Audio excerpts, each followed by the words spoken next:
디모데후서 2장 두 번째 시간입니다.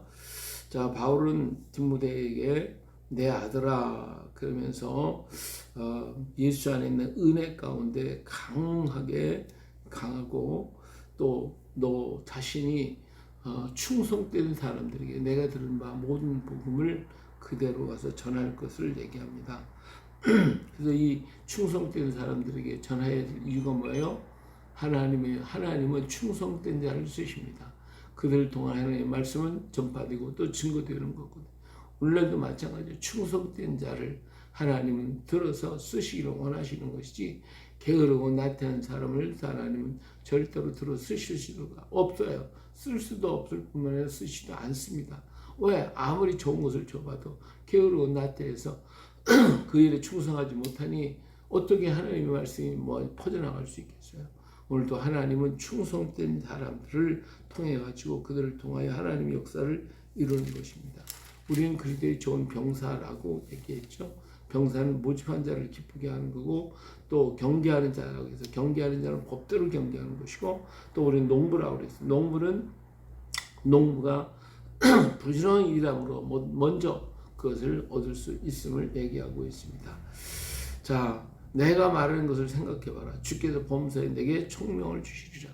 하나님의 말씀을 자꾸 생각하고 묵상하고 그 말씀을 따라갈 때에 그것이 바로 총명이고 그게 바로 지식이에요. 진정한 지식과 진정한 총명은 하나님의 말씀 속에 있다라고 하는 것을 알 수가 있습니다. 내가 전하는 복음은 다윗의 시로 죽은 자 가운데 다시 살아나신 이는 예수 그리스도를 생각하라. 우리 예수님은 누구십니까? 다윗의 시, 그리고 죽은 자 가운데 다시 살아나신 예수 그리스도. 예, 바로 그것입니다. 우리 예수님은 다윗의 혈통을 통하여 이 땅에 임하신 바로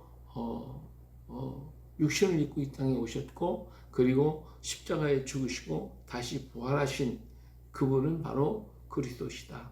바로 그분은 예수님이시다 라고 하는, 인간 육신으로는 예수님, 그리고 그 예수님은 우리를 구원할 자 바로 그리스도, 바로 이것을 언제나 기억하라. 이 속에는 모든 게 다 담겨져 있어요. 하나님의 역사, 다윗의 시, 하나님의 역사, 하나님의 예언, 하나님의 말씀이 그대로 담아있어요. 이 한마디 속에 이 이스라엘의 모든 역사 속에 일하시는 하나님의 모든 손길을 우리가 여기서 볼 수가 있습니다. 또 뿐만 아니라 죽은 자 가운데서 인간의 육신을 입고 오셔서 죽으실 수밖에 없었다고 하는 것, 이것은 예수님은 죽으실 수 없는 분이신데 죽어야만 했다고 하는 이 사실은 이들 위해 죄를 지고 대신하여 죽으신, 죄인의 몸으로 죽으신 그 모습을 우리가 보게 되는 것이죠. 그러나 예수님은 다시 부활하신 분이, 부활의 첫 열매가 되셨고, 그래서 그 부활로 오늘 우리들도 부활케 하시는 하나님의 놀라운 역사, 바로 죄 없은 자에게 주시는 하나님의 축복이 여기 있게 되는데, 바로 예수 그리스도께서 우리 죄를 다 담당하여 죽으셨기 때문에 우리는 죄 없는 자가 되었고, 그렇기 때문에 우리는 부활할 수가 있게 된다라고 하는 것을 말합니다. 자, 그분은 누굽니까? 예수라는 이름이 구원하시다는 것처럼 바로 구원자 그리스도시다 라고 하는 것이 이 말씀 한마디 속에 다 담겨져 있습니다. 이 복음을 생각하고 이 복음을 깨닫는 것이 명철함이며, 이것을 깨닫는 것이 진정한 복음인 것입니다. 이 복음으로 말미암아 내가 죄인과 같이 매이는 데까지 고난을 받았으나 하나님의 말씀 매이지 아니하느니라. 바로 이게 복음이에요. 예수 그리스도께서 구원자가 되시고 메시아가 되시고 그리스도가 되신다고 하는 것, 우리들을 대신하셨다고 하는 것, 부활의 첫 열매가 되셨다는 것, 다윗의 시로 오셨다는, 이게 복음이거든요. 이 복음으로 말미암아 내가 죄인과 같이 매이는 데까지 고난을 받았으나, 그렇죠? 고난을 받아, 바울이 지금 옥중에 갇혀 있다고 말해요. 옥에 갇혀 있어요. 그러나 예수님은 바로 예수님 복음이신데도 예수님 자신이 십자가에 죽으시기까지 고난과 고통을 겪지 않았냐. 그런 것처럼 나도 역시 이런 고난을 겪고 있다라고 하는 것을 얘기하고 있습니다. 그러나 아무리 고난을 받는다 할지라도 하나님의 말씀은 매이지 아니하니라. 하나님의 뜻은 그대로 진행되었고 역사는 이루어졌고 예수님은 부활하셨고 은혜 가운데 일어나셨음을 볼 수가 있습니다. 그렇기 때문에 하나님의 말씀은 어떤 것에도 매이지 않습니다.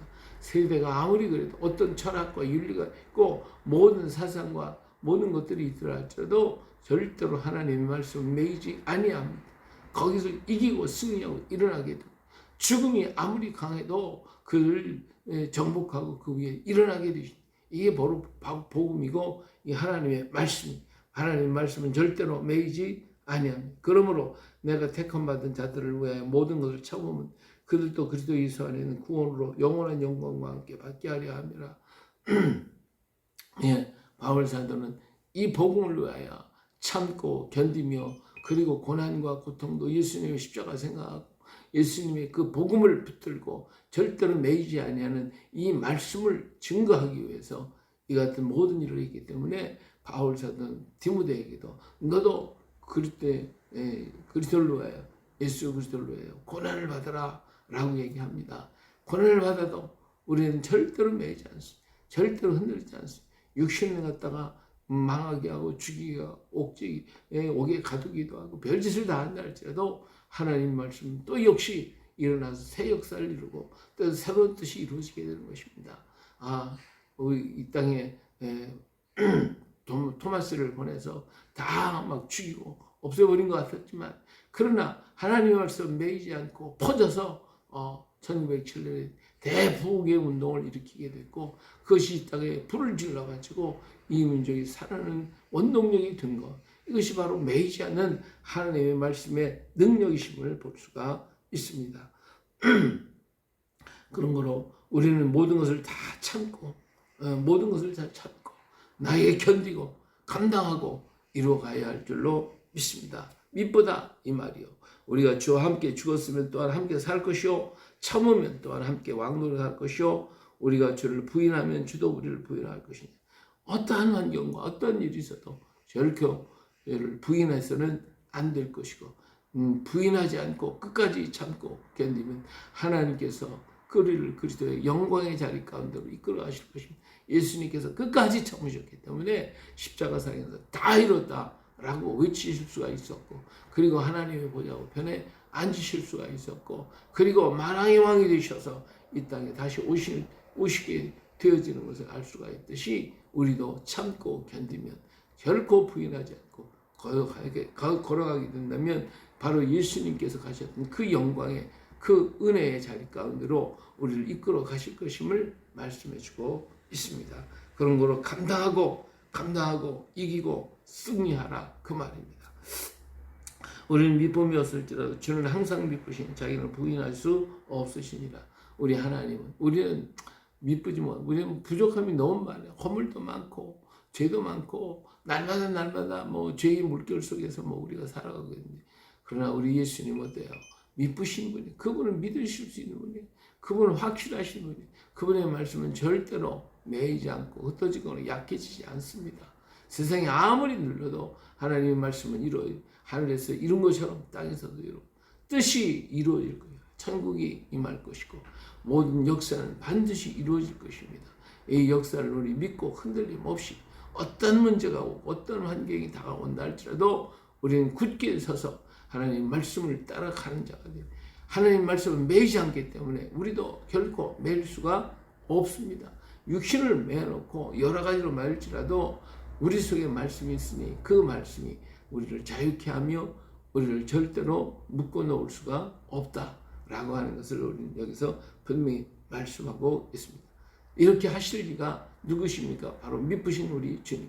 우리 주님은 미쁘시고 우리의 모든 것이 되시고 반석이요 방패요 힘이 되시고 능력이 되셔서 오늘도 우리를 함께 이끌어 가실 것입니다. 이 믿음을 가지고 오늘도 강하고 담대하게 서서 아버지의 뜻을 이루어가는 우리 모두 되시길 예수님의 이름으로 축복합니다.